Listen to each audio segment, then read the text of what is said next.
अधिकार तो पा लिए, लेकिन आज अपनी सुख सुविधाओं में उलझकर मिशन मूवमेंट को भूल गए, बाबा साहब के कारवा को भूल गए। मैं स्पेशली उनके लिए पढ़ना चाहती हूँ। 1950 में जब संविधान बनकर तैयार हुआ था, तब बाबा साहब ने एक बात कही थी कि तुम्हारी तरक्की के रास्ते जो 5000 सालों से बंद थे, मैं उसे संविधान से काट रहा हूँ, और तुम इसका सही उपयोग करके तरक्की करना, ऊंचाइयों पर जाना। लेकिन आज जब लोग कहते हैं कि हम संविधान बदल देंगे और अपने समाज के पढ़े लिखे लोग चुप रहते हैं, तो दुख होता है। तो इसलिए मैं पढ़ती हूँ। और बाबा साहब की एक लाइन है कि जुल्म इतना बुरा नहीं होता है जितनी बुरी खामोशी होती है, बोलना सीखो वरना तुम्हारी पीढ़ियां गूंगी हो जाएंगी। तो इसलिए मैं कुछ पंक्तियां आपके तेरी एक पल की खामोशी तेरी बस्ती जला देगी, तेरी एक पल की खामोशी तेरी बस्ती जला देगी, तेरे मद मस्त महफिल की मौज मस्ती मिटा देगी, तेरे मद मस्त महफिल की मौज मस्ती मिटा देगी। अरे वो भीम की औलाद जुबां से बोल के तो दे, अरे वो भीम की औलाद जुबां से बोल के तो दे, तेरे जय भीम की बोली उनकी हस्ती मिटा देगी, उनकी हस्ती मिटा देगी। इस बात से आप अपनी ताकत और कमजोरी का अंदाजा लगाना कि अगर आप ताकतवर है, अगर आप एक साथ होकर बोल रहे हैं तो आपकी क्या ताकत होगी, और अगर आप खामोश हैं तो ये आपकी क्या कमजोरी होगी। तो अगली पंक्ति निवेदित करती हूँ कि तेरी खामोशियां दुश्मन को ताकतवर बनाती है, तेरी खामोशियां। मानना है कि ब्राह्मणवाद और पाखंडवाद का अपना कोई अस्तित्व नहीं है, ये सिर्फ और सिर्फ अम्बेडकरवाद की गैर हाजिरी का नतीजा है। अगर जिस दिन ये हो गई तो उनका कोई अस्तित्व नहीं रहेगा। तब मैं बढ़ती हूँ कि तेरी खामोशियां दुश्मन को ताकतवर बनाती है, उनके कमजोर दिल को भी वो हिम्मतवर बनाती है।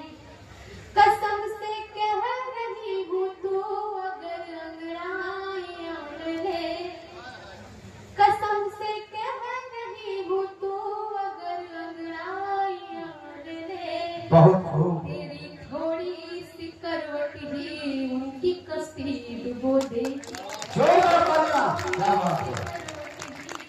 उनकी कश्ती डुबो देगी। ये ताकत है आपकी, इसे आपको समझना पड़ेगा। और इस बात को आप ध्यान में रखकर यहाँ से जब जाए तो इस बात को काट काट कर नहीं करते।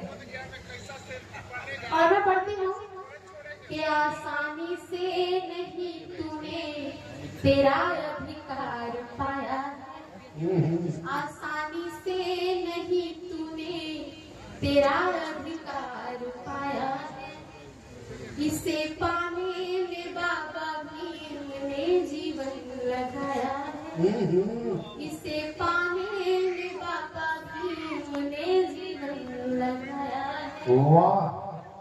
पाके हर खुशी खुद गर्ज इतना हो गया है तू, तू पाके हर खुशी खुद गर्ज इतना हो गया है तू, तेरी खुद गर्जियां एक दिन तेरी शक्ति घटा देगी, तेरी खुद गर्जियां एक दिन तेरी शक्ति घटा देगी। और एक जो सच्चाई है मैं वो पढ़ती हूँ, तुम्हें जाति के जालों में फंसा करके शिकारी, तुम्हें जाति के जालों में फंसा करके शिकारी ने काटते आया है तुमको तुम्हारी ही कुल्हाड़ी से, काटते आया है तुमको तुम्हारी ही कुल्हाड़ी से। अभी भी वक्त है तू जान ले सच्चाइयां वरना, अभी भी वक्त है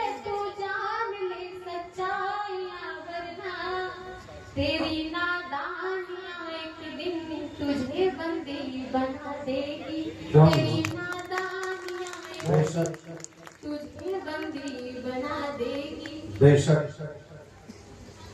मैं इसकी आखिरी लाइन है मैं वो पढ़ती हूँ। ये खास है क्योंकि ये आज का आईना है, मैं वो समर्पित करती हूँ कि खेमे में 50 यूं 85 बट गए हो तुम, खेमे में 50 यूं 85 बट गए हो तुम। पूरे बहुजन समाज को 85% बहुजन समाज को ये समर्पित करती हूँ और आगाह करती हूँ कि खेमे में 50 यूं 85 बट गए हो तुम, मंजिल पास भी अब दूर कोसों हट गए हो तुम। बाबा साहब का एक कोटेशन है कि हमारा एक नारा, एक झंडा और एक पार्टी होनी चाहिए। उन्होंने कहा था, एक कोटेशन है उनकी, लेकिन आज की स्थिति आप देख सकते हो, तो इसीलिए मैं ये पढ़ती हूँ कि खेमे में 50 यूं 85 बट गए हो तुम, मंजिल पास भी अब दूर कोसों हट गए हो तुम। काशी राम के चलो अगर तुम एक हो जाओ, ओ काशी राम के चलो अगर तुम एक हो जाओ, तुम्हारी एकता एक दिन तुम्हें दिल्ली दिला देगी, तुम्हारी एकता एक दिन तुम्हें दिल्ली दिला देगी। बहुत अच्छा सुन रहे हैं, प्यार से सुन रहे हैं। क्या बात है।